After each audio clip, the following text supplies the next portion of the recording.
अस्सलाम वालेकुम। आज हम इस पे बात करेंगे कि जब हम कोई टेक्स्ट बुक पढ़ते हैं या कोई भी कॉलम पढ़ते हैं या कोई भी तहरीर पढ़ते हैं तो उस तहरीर में जो मेन पॉइंट्स होते हैं किस तरह उन मेन पॉइंट्स को हम अपने माइंड में अब्जॉर्व कर सकते हैं, यानी ज़रा देर तक उनको याद रखा जा सकता है। वो कौन से ऐसे मेथड होते हैं, कौन से ऐसे तरीके होते हैं।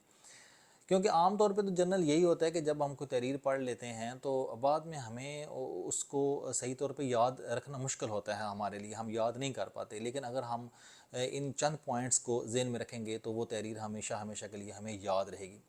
सबसे पहले जो इसके अंदर चीज़ आएगी वो ये होती है एक्टिव रीडिंग। अब एक्टिव रीडिंग से ये मुराद होता है कि जब भी आप कोई किताब पढ़ रहे हों, जब भी कोई तहरीर पढ़ रहे हों, तो आप अपने माइंड में उस तहरीर से रिलेटेड जो है क्वेश्चन जो हैं वो आपके माइंड में ज़रूर आने चाहिए कि जो वो तहरीर लिखी हुई है उससे रिलेटेड कोई भी जो सवाल है वो तनकीदी हवाले से हो सकता है या जनरल क्वेश्चन जो हैं वो आपके माइंड में अगर आएंगे तो आप उसको जितना क्वेश्चनेबल बनाएंगे तो आपके माइंड में वो उतनी तहरीर रहेगी। उसके अंदर आप जितनी इन्फॉर्मेशन पढ़ रहे होंगे तो उनको आप समराइज़ करें, समराइज़ करने के बाद आप उनके ऊपर मुख्तलिफ जो है वो क्वेश्चन उठाएं। तो जितना आप इस तरह से एक्टिव रीडिंग करेंगे तो वो आपके माइंड में वो चीज़ें रहेंगी और आप उसको याद रख सकेंगे। इसके अलावा अगर आप उस तहरीर को अच्छी तरह से याद करना चाहते हैं, इस तरह से चाहते हैं कि वो हमेशा आपको भूले नहीं, तो आप जो भी तहरीर पढ़ते हैं उसके जो मेन पॉइंट्स होते हैं उनके आप नोट्स बनाएं। क्योंकि जब आप नोट्स बनाते हैं एक अहम जो उसके अंदर वाक़यात होते हैं या अहम पॉइंट्स होते हैं तो वो चीज़ें कभी आपको भूलती नहीं हैं। सपोज़ एक बुक है 7 habits of highly affected people. अब ज़ाहिर है ये बुक तो बहुत बड़ी है, आप जब इसको पढ़ेंगे तो इसके ऊपर चंद दिन लगेंगे बुक को पढ़ने के।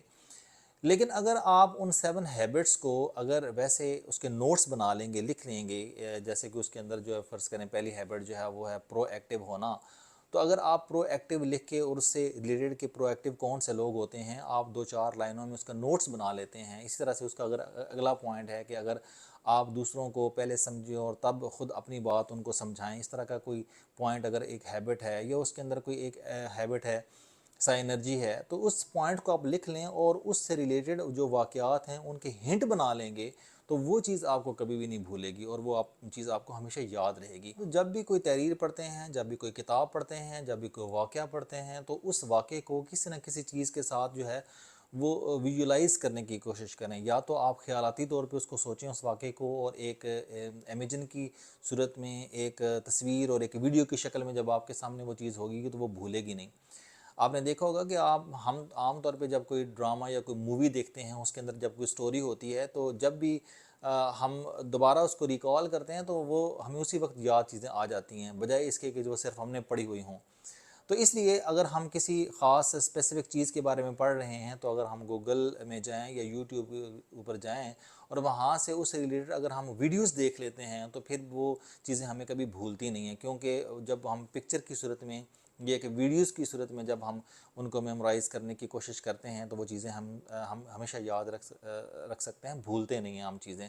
अच्छा, फिर इस तरह से होता है कि हर किताब के अंदर कुछ इस तरह से कॉम्प्लेक्स किस्म के आइडियाज़ होते हैं, कॉम्प्लेक्स किस्म के इंफॉर्मेशंस होती हैं जिनको हमारे लिए याद रखना बड़ा मुश्किल होता है। तो उसके लिए बेहतरीन तरीका ये है कि हम उन बड़ी इंफॉर्मेशंस को हम छोटे छोटे पीसेस के अंदर डिवाइड करें और उसके पार्ट्स बना लें, उसकी अकसाम बना लें उस पॉइंट की। तो जब हम उसकी अकसाम बना के उसको स्मॉलर एक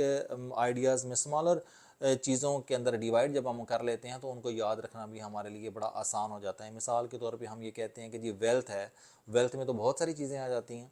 लेकिन अब वो याद रखने के लिए अगर उनके पॉइंट्स हम लिख लेते हैं, जैसे कि जी वेल्थ में फ़र्ज़ करें हमारे पास एक मनी है, ज़ाहिर करेंसी वो भी एक वेल्थ है। इस तरह से हमारी फैमिली जो है बेसिकली वो भी एक बहुत बड़ी वेल्थ है। फिर हेल्थ एक बहुत बड़ी वेल्थ है, रिलेशंस बहुत बड़ी वेल्थ होती है। इस तरह से हमारी ज़िंदगियों के अंदर जो हम स्किल्स हमारे पास होती हैं, जो हुनर हमारे पास होता है कि बहुत बड़ी वेल्थ है। तो अगर इन पॉइंट्स को आप लिख लेते हैं कि वेल्थ में क्या क्या चीज़ें आती हैं, तो जब ये पॉइंट्स में आप इन बड़े कॉन्सेप्ट्स को छोटे छोटे आइडियाज़ की शक्ल में, छोटे छोटे पॉइंट्स की शक्ल में आप लिख लेते हैं तो तब भी वो चीज़ें आपको मेमोराइज़ हो जाती हैं और वो हमेशा आपके माइंड में जज़ब हो जाती हैं। इस तरह से भी आपको बहुत ज़्यादा फ़ायदा होता है। अच्छा, चीज़ों को याद करने का एक बेहतरीन तरीका ये भी होता है कि जब हम कोई रीडिंग कर रहे हो तो उसको थोड़ा-सा लाउडली याद करें। अब ज़ाहिर है सारी बुक जो होती है उसको तो हम लाउडली नहीं पढ़ सकते, लेकिन अगर हम जब उनको एक समराइज़ करके उनके पॉइंट्स लिख लेते हैं, उनके कॉन्सेप्ट्स को लिख लेते हैं, तो अगर उन कॉन्सेप्ट्स को अगर हम थोड़ा-सा ऊँचा बोलें, लाउडली बोलें, तो तब और पैराग्राफ की शक्ल में अगर हम उनको देखें तो तब भी वो हमें चीज़ें हमेशा हमेशा के लिए याद रह जाती हैं। आपने बचपन में देखा होगा कि हम जब कारी साहब के पास मस्जिद में कुरान पाक पढ़ने के लिए जाते थे तो कारी साहब हमें एंड पे यही कहते थे कि आप सब ऊंचा ऊंचा पढ़ें और फिर आपको छुट्टी हो जाएगी। इस तरह से हम जब स्कूलों में पढ़ते थे, टेबल्स पढ़ते थे, तो वो हम ऊंची आवाज़ में पढ़ते थे, इसलिए कि वो कॉन्सेप्ट यही था कि जब वो बोलते हैं, वो जो लफ्ज़ होते हैं, वो जब हम अपने कानों से उनको सुनते हैं तो वो हमारे दिमाग में जज़्ब हो जाते हैं और वो हमेशा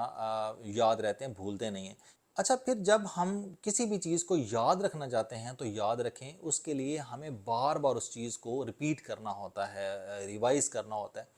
एक दफ़ा पढ़ी हुई चीज़ कभी भी जो है वो याद नहीं रहती। तो जब आप एक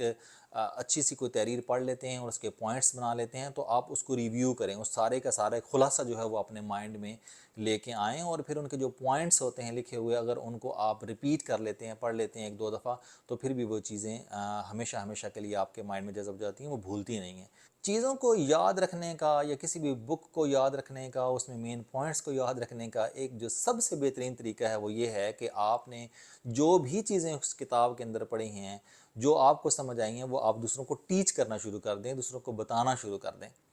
अपने से जूनियर जितने भी हों या स्टूडेंट्स हों या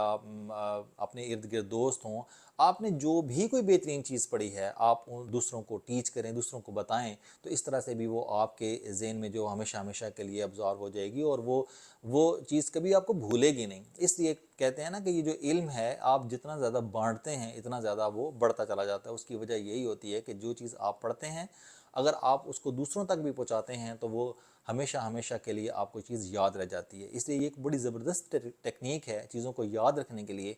कि जब भी आप कोई बुक पढ़ें, जब भी आप कोई तहरीर अच्छी सी पढ़ें, तो उसके जितने भी मेन पॉइंट्स हो अपने माइंड में रखें और उस तहरीर को दूसरों के साथ ज़रूर शेयर करें, दूसरों को ज़रूर बताएं। इस तरह से वो चीज़ कभी भी आपको नहीं भूलेगी। चीज़ों को याद रखने का या बुक्स के अंदर जो लिखा होता है उसको याद रखने का एक बेहतरीन तरीका ये भी होता है कि जो इन्फॉर्मेशंस हमने ली हैं बुक से या जो हमने पढ़ी हैं, उसको हम अपनी ज़िंदगी में अप्लाई भी करें। मिसाल के तौर पे हमने किसी बुक में ये पढ़ा कि आजिज़ी जो है ये बहुत कमाल चीज़ है, तो जब हम अपनी ज़िंदगी के अंदर आजिज़ी जो है वो अपनाते नहीं हैं तो ज़ाहिर है हमें तो उसकी समझ नहीं आ सकती। इसी तरीके से अगर हम ये पढ़ते हैं कि झूठ नहीं बोलना चाहिए, हमेशा सच बोलना चाहिए और हम ज़िंदगी में झूठ बोलते रहें तो हम ज़ाहिर है उससे क्या क्या फ़ायदा ले सकते हैं, हमें हमारे माइंड में तो वो चीज़ रहेगी नहीं। इसी तरह से अगर हमने ये पढ़ा, जैसे हमने पहले मिसाल दी कि हमने पुरअसर लोगों की 7 आदात पढ़ी, तो 7 आदात को जब हमने अपनाया ही नहीं है उस इंफॉर्मेशन को जो हमने पढ़ी, अपनी ज़िंदगी में नहीं अपनाया, अप्लाई ही नहीं किया अपनी ज़िंदगी के ऊपर, तो उससे हम क्या गेन कर सकते हैं। तो इसलिए ये बड़ा ज़रूरी है कि ज़िंदगी में जो भी हमें इंफॉर्मेशन मिलती है, किसी भी हवाले से मिलती है, जो भी हम नई चीज़ सीखते हैं तो उसको अपनी ज़िंदगी में अप्लाई ज़रूर करें। जब तक हम अप्लाई नहीं करेंगे वो चीज़ हमारे माइंड में नहीं रहेगी और अगर माइंड में नहीं रहेगी तो उससे हम कभी भी फ़ायदा नहीं उठा सकते। एक किसी किताब को बेहतरीन तरीके से याद रखने के लिए बड़ा ज़रूरी है कि हम फोकस्ड हों, जब हम पढ़ रहे हों तो बड़े फोकस्ड हों और उसके अंदर जो मेन पॉइंट्स होते हैं उन मेन पॉइंट्स के अंदर जब पढ़ रहे हों तो उसके अंदर हमारे कोई डिस्ट्रैक्शन नहीं हो। अब डिस्ट्रैक्शन जो है वो बहुत सारी चीज़ों से होती है। मिसाल के तौर पे हम कहीं पे रीडिंग कर रहे हैं, कहीं पे बैठे पढ़ रहे हैं, तो वहाँ पे अगर बहुत ज़्यादा शोर होगा तो ज़ाहिर है उस डिस्ट्रैक्शन की वजह से हम नहीं पढ़ पाएंगे। इसी तरह से अगर हम पढ़ रहे हैं और पढ़ने के दौरान जो हमारा मोबाइल पास पड़ा हुआ है और बार बार उसके ऊपर नोटिफिकेशन आ रहे हैं, मैसेजेस आ रहे हैं, तो बार बार जब ये इस तरह की डिस्ट्रैक्शन होंगी या कहीं पे हम पढ़ रहे हों तो बार बार हमें कोई बुलाने के लिए आ रहा है, तो इस किस्म की जो डिस्ट्रैक्शन होती हैं तो उससे हम फोकस्ड नहीं रहते उस चीज़ के ऊपर जो हम काम कर रहे होते हैं। तो रीडिंग में तो फोकस की बहुत ज़्यादा ज़रूरत है। अगर हम फोकस्ड होंगे नहीं तो हम उन चीज़ों को जो हम पढ़ रहे हैं हम किस तरह से अपने माइंड में अब्जॉर्व कर सकते हैं। तो ये बड़ा ज़रूरी है कि अपने माइंड में एक चीज़ को हमेशा हमेशा के लिए अब्जॉर्व करने के लिए हम उस चीज़ के ऊपर जो हम पढ़ रहे हैं टोटली फोकस्ड हों और फिर कोई डिस्ट्रैक्शन ना हो। इस तरह से वो चीज़ कभी भी हमारे माइंड से नहीं निकलेगी, वो हमेशा याद रहेगी। एक बड़ी ही अहम बात किसी भी चीज़ को याद रखने के लिए वो ये है कि रीडिंग की जो हमें आदत होती है इसको डेवलप करने के लिए हमें रेगुलर रीडिंग करनी चाहिए। चाहे हम कोई एक सफ़ा पढ़ें, 2 पढ़ें, जितना भी पढ़ें, वो हमें रेगुलर पढ़ना चाहिए। जब हम रेगुलर पढ़ते हैं और कंटिन्यूअसली उस चीज़ को हम करते रहते हैं तो वो चीज़ हमें कभी भूलती नहीं है। जैसे हम देखें एक्सरसाइज है, एक्सरसाइज अगर हर रोज़ करेंगे तो तब हमारी उस बॉडी को उसका फ़ायदा होगा, तब हमें उसकी हैबिट बन जाएगी, आदत बन जाएगी। इस तरह से रीडिंग जो है या राइटिंग है, कोई भी इस तरह का काम है, जब हम उसको रेगुलर नहीं करेंगे तो हम उसको जो है वो भूलना शुरू हो जाएंगे। इसी तरह से अगर हम चीज़ों को याद रखना चाहते हैं, हम अपने माइंड को बहुत ज़्यादा शार्प करना चाहते हैं इस हवाले से कि जो भी चीज़ हम पढ़ें और वो बड़ी जल्दी से हमें याद हो जाए, तो उसकी हमें प्रैक्टिस करनी होगी। उसके लिए हमें रेगुलरली पढ़ना होगा और उस चीज़ के लिए हमें एक रूटीन अपनी बनानी होगी कि जब हम रीडिंग करें तो रेगुलर करें, चाहे थोड़ा सा ही क्यों ना पढ़ें लेकिन उसको रेगुलर पढ़ें। तो ये चंद ऐसे पॉइंट्स हैं जिनका मैंने आपसे भी जिक्र किया है। अगर हम इन पॉइंट्स का ख्याल रखें तो हम कोई भी तहरीर जो पढ़ेंगे, कोई भी बुक जो पढ़ेंगे, तो उसमें लिखी हुई चीज़ें जो होंगी, उसमें उससे जो हम इंफॉर्मेशन लेंगे वो कभी भी नहीं हम भूलेंगे और हमेशा हमेशा के लिए वो हमारे माइंड में जज़ब हो जाएंगी चीज़ें, अगर हम इन चीज़ों का ख्याल रखेंगे। मैं उम्मीद करता हूँ कि ये वीडियो आपके लिए हेल्पफुल होगी। बहुत ज़्यादा शुक्रिया आपका।